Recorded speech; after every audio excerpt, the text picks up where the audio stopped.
Hi, today we are going to talk about basics of mutual fund investing. आइए देखते हैं mutual funds क्या होता है। म्यूचुअल फंड एक इन्वेस्टमेंट पूल है जो हम जैसे इन्वेस्टरों से पैसे लेता है और उसे स्टॉक्स में, बॉन्ड्स में और अदर एसेट्स में पैसे को इन्वेस्ट करता है। ये एक जनरली हमसे भी बेटर एक डाइवर्सिफाइड पोर्टफोलियो बनाता है। हम उतना पैसा एक स्टॉक में नहीं लगा सकते, ये हम एक basket of stocks mutual funds present करता है। म्यूचुअल फंड के पास professional investors, professional fund managers रहते हैं जो अपनी एक्सपर्टीज को यूज करते हैं हमारे लिए सिक्योरिटीज खरीदने के लिए। अब हम कितने प्रकार के म्यूचुअल फंड्स हैं उन्हें देखते हैं। कितने प्रकार के म्यूचुअल फंड्स हैं? पहला है इक्विटी फंड्स। इक्विटी फंड्स क्या होता है? ये प्राइमरीली इक्विटीज में इन्वेस्ट करता है। इनका ऑब्जेक्टिव रहता है कि हम वेल्थ क्रिएशन करें। जनरली इसमें large cap funds, small cap funds और मिड कैप फंड्स होता है। नेक्स्ट आता है bond funds. Bond funds fixed income securities की तरह होता है जो bonds and debentures of companies में इन्वेस्ट करता है।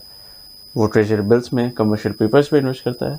ये जनरली इनकम जनरेशन के लिए काम होता है इनका, और ये लिक्विड फंड्स इनका एक एग्जांपल है। Next type of mutual funds होता है hybrid funds, index funds. Hybrid funds होता है जो मिक्सचर ऑफ इक्विटी और डेट को यूज करता है। ये जनरली ग्रोथ पोटेंशियल भी रखता है, साथ साथ इनकम जनरेशन भी इसका एक फंड है। इनके एग्जांपल्स होंगे aggressive balance advantage funds, conservative balance funds. Next आता है इंडेक्स फंड्स। ये इंडेक्स फंड्स क्या होता है? वो एक इंडेक्स को ट्रैक करता है, जैसे हमारा निफ्टी 50 इंडेक्स। तो इनमें इन 50 कंपनियों की जो भी परफॉर्मेंस हो रहा है वही फंड उन्हीं परफॉर्मेंसेस को ट्रैकिंग करके हमें उनके रिटर्न्स देता है। आगे चलते हैं। अब हम म्यूचुअल फंड्स को कैसे सिलेक्ट करें? द सिंपलेस्ट एडवाइस जो हम आपको दे सकते हैं कि सबसे पहले आप अपनी रिक्वायरमेंट को समझें कि आपको गोल कितना होगा, आप किस पेस पे गोल कर रहे हैं। अगर आपको ज़्यादा रिस्क लेके ज़्यादा रिटर्न कमाना है या कम रिस्क लेके लॉन्ग टर्म में अच्छा रिटर्न बनाना है, इसके लिए हमें अच्छे से सिलेक्शन करना होगा। और अब क्या क्या स्टेप्स हैं इन सिलेक्शन प्रोसेस के लिए वो चलते हैं। सबसे पहले हमें अपनी कंपनी, कौन सी कंपनी में हम इन्वेस्ट कर रहे हैं, क्या वो ICICI की है, HDFC की है, SBI की है, बड़े एसेट की है, इन कंपनी के बारे में जानते हैं कौन सा म्यूचुअल फंड है। फिर उस म्यूचुअल फंड का हिस्टोरिकल परफॉर्मेंस देखते हैं।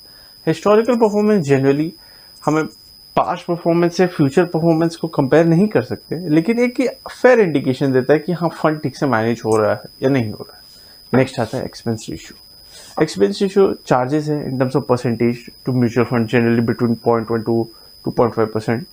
एक्सपेंस रेशियो क्या होता है? जैसे अगर उस फंड को मैनेज करने के लिए क्या प्रोफेशनल फीस जो फंड मैनेजर्स यूज कर रहे हैं, एनालिस्ट का खर्चा, एडमिनिस्ट्रेटिव कॉस्ट, ये सारे को हम मिला के एक्सपेंस रेशियो कहते हैं। जितना कम होता है उतना ही बेटर रहता है। Exit load. एग्जिट लोड क्या होता है कि अगर हम अपने इन्वेस्टमेंट को 1 साल के अंदर जनरली रिडीम कर लेते हैं, उसे तोड़ देते हैं, तो हमें एक फीस देना पड़ता है, उसे हम एग्जिट लोड करते हैं, जो कि जनरली 1% होता है, हर फंड चार्ज करती है। नेक्स्ट हम देखते हैं डायरेक्ट फंड और रेगुलर फंड्स में क्या अंतर होता है।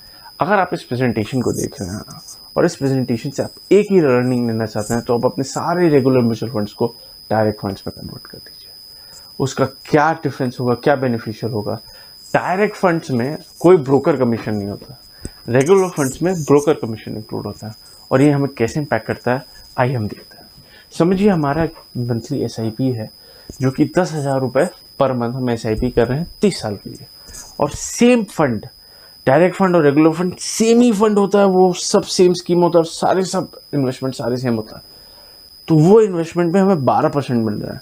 लेकिन एक फंड रेगुलर फंड है जिसमें एक्सपेंस रेशियो 2% है, एक फंड डायरेक्ट फंड है जिसमें एक्सपेंस रेशियो 1% है। तो हमारा फाइनल कॉर्पस 30 साल के बाद 2.27 CR रेगुलर फंड में होगा और डायरेक्ट फंड्स में 2.83 CR होगा। 56 लाख रुपए की savings, 50 lakh savings. It matters. Please आप अपने सारे रेगुलर म्यूचुअल फंड्स को डायरेक्ट म्यूचुअल फंड्स पे करें। नेक्स्ट हम देखेंगे कि क्या टैक्स इम्प्लीकेशन होते हैं म्यूचुअल फंड्स में। क्या क्या टैक्स इम्प्लीकेशन हो सकता है? हमने इक्विटी फंड्स, टैक्स जनरली 2 तरह के होंगे, short term, long term. Equity funds में शॉर्ट टर्म 12 महीने से कम को कहते हैं, लॉन्ग टर्म 12 महीने से ज़्यादा को कहते हैं। इस पर टैक्स रेट 15% है। लॉन्ग टर्म में 1 लाख तक एग्जाम्प्ट, उसके ऊपर 10% टैक्स है। डेट फंड्स 36 महीने को शॉर्ट टर्म कहेंगे, 36 मंथ से ऊपर को हम लॉन्ग टर्म कहेंगे।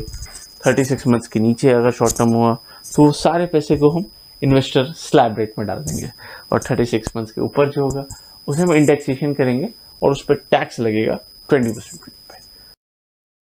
अब हम अपने गोल्स को कैसे अचीव करें वाया म्यूचुअल फंड।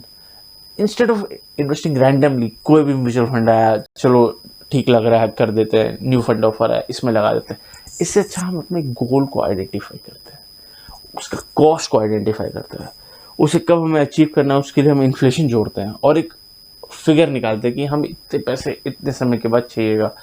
उसे यूज़ करने के लिए हम SIP का यूज़ करते हैं। शॉर्ट टर्म गोल्स होगा, 3 साल से नीचे के गोल्स हैं तो हम उसे डेट फंड्स में डालेंगे, 3 साल के ऊपर के हैं तो हम इक्विटी में डालेंगे। इससे हमें क्या होगा, हमें एक पाथ मिलेगा, हम उस पाथ पे चलेंगे, हम हमेशा पैनिक्स में नहीं बेचेंगे मार्केट को। वी शुड ऑलवेज फोकस और associated risk that is involve in investing. हमें अपना कॉस्ट देखना चाहिए, हमें टाइम इन द मार्केट करना है rather than timing the market, और अपने इन्वेस्टमेंट बिहेवियर को अपने गोल्स को अचीव करने के लिए यूटिलाइज करना है। हम अपना सारा फोकस रिटर्न्स पे डाल देते हैं कि कौन सा फंड कितना रिटर्न दे रहा है, लेकिन रिटर्न हमारे हाथ में नहीं है। हमारे हाथ में 4 चीज़ है, risk, cost, time in the market और अपना बिहेवियर। इन चारों चीज़ पे अगर हम अपना काबू रखेंगे तो हम जरूर अपने गोल्स अचीव करेंगे। Thank you.